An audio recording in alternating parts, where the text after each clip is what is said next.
Paano gagawin to? Parang kanina, hindi ganito yung boses ko kanina. Mas hirap kanina nag-rehearsal kami. Pero ngayon, before nagsumalang dito, sabi ko, Lord, I won't ask for my voice to come back tonight. Sabi ko, Lord, be my voice. Itong mga bagay, yung ibibigay mo lahat.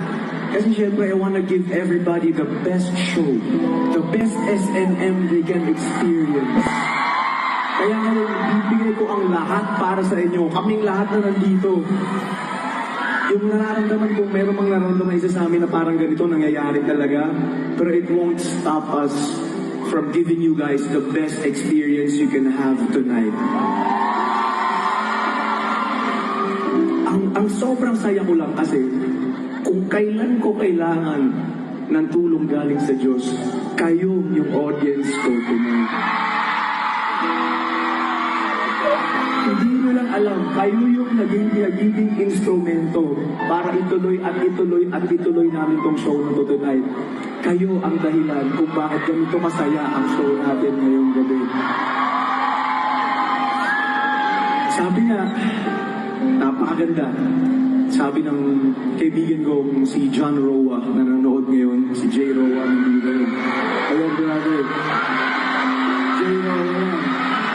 Love you bro. Alam mo yan. Sabi ko sa kanya kanina, Brad, tulungan mo ako, pray for me. Tapos sabi niya, Kuis. Ang ganda ng reminder niya sa akin, sabi niya, Kuis.